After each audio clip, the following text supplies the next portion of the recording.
So, my final thoughts on this document. I am excited. I didn't think I would be. Uh, I understand a bit more about why they're trying to say that this is still 5th ed, because it does look like compatibility is going to be kind of there.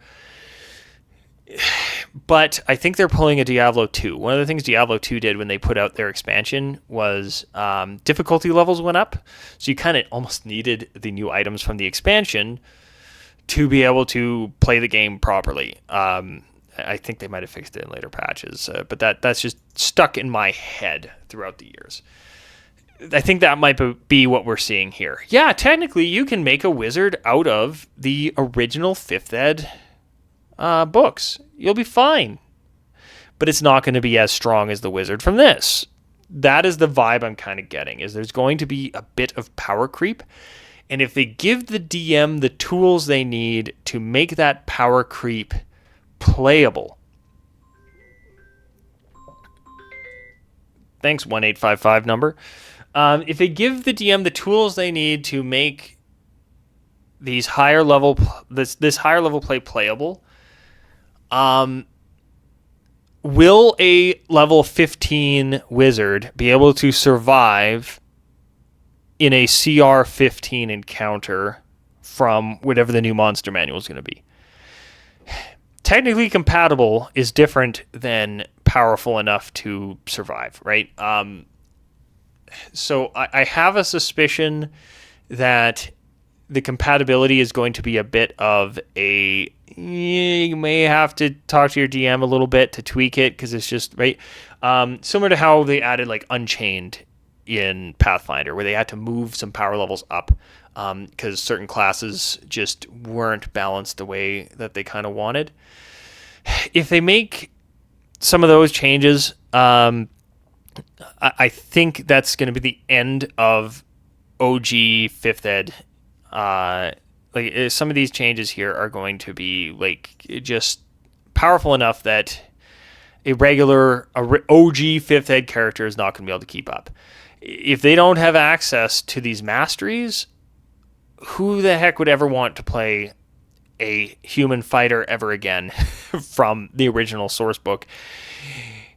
If they could play a human fighter from whatever they're going to call it, like they have to differentiate, right? 5th ed R, right? Reborn or revamped or something. There needs to be a differentiation, and they kind of, I think they have to be careful that they don't burn people too bad with some of this stuff, right? Putting in the Dungeon Master's Guide that, like, yeah, if you're playing, say, Curse of Strahd, you might have to up the CRs a bit if you're using, if your players are using the new Player's Handbook, or release a supplemental thing for previous books. Like, that could work. Of, hey, you're playing Curse of Strahd, here is a monster manual. Rather than rebuying Curse of Strahd for however much they're charging for the books, here is a monster manual to replace the monsters in the original. They have new features and stuff that match the way that we think high-level play and stuff will work in this. Because with any luck, I backed the Kickstarter from Matt Colville. I'm going to look through it in a future video to show how awesome it is and why I think everybody should buy his book. I hope they rip him off and take some of the ideas from his book, because it makes 5th ed combat way more interesting and engaging, both from a DM's perspective and from the players, in terms of it's not just the goblin moves up and hits you. It's the goblin has different things, or like the minion mechanics that he came up with are like really, really good for 5th ed, stealing them, kind of like modifying them from 4th edition and making them work in 5th ed. If they do stuff like that, and add some supplemental material, and everybody makes characters out of whatever the new Player's Handbook and or other stuff they release after is, I think this new version of 5th ed is going to be really fun, but I think the compatibility is going to be a lie.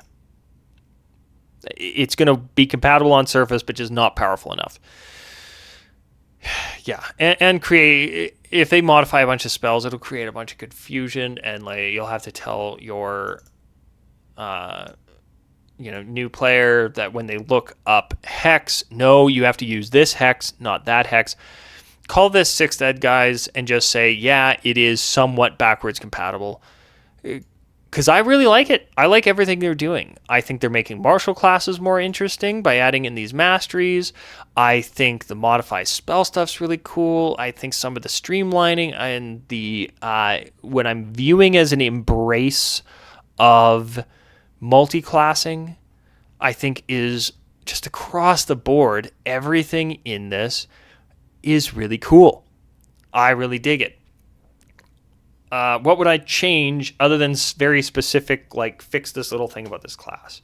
Number one, like I said, make this 6th ed. It is just different enough. It has just enough power creep that you'll want to differentiate it and say, look, compatibility-wise, yes, a 5th ed player could play in this, but they're going to need a bit of tweaking to do it.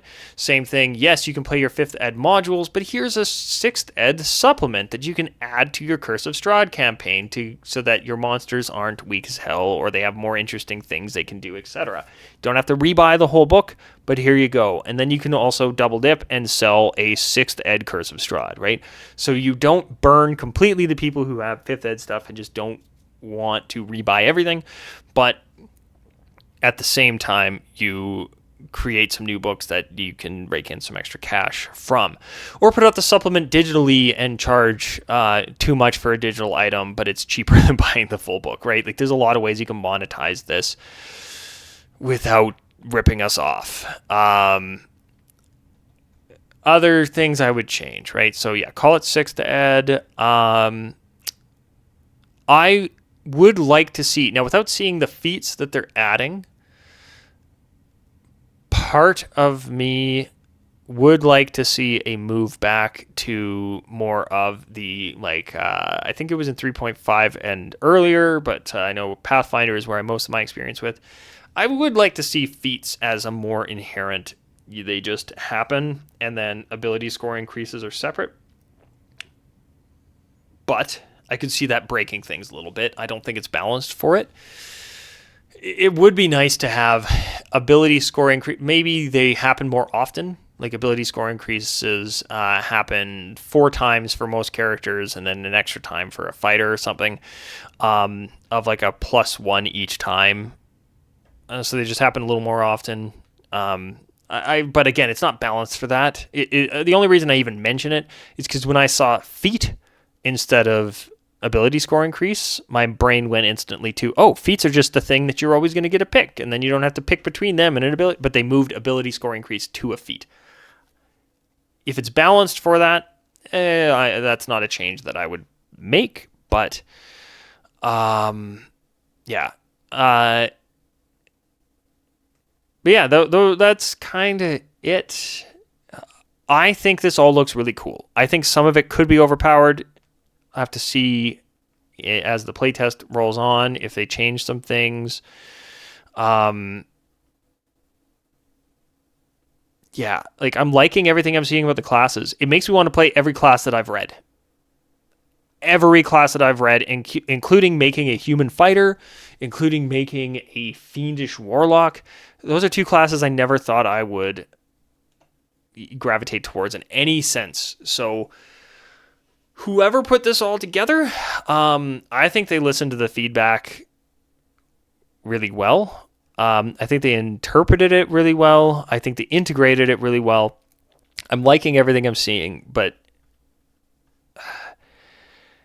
like I said, I think if you make a character from the 2014 Player's Handbook, you're going to be screwed.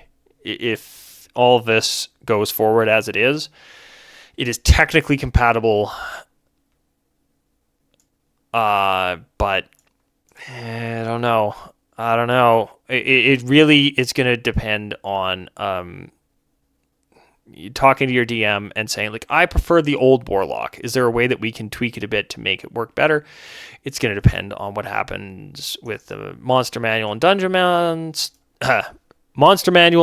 Master's Guide. I don't know.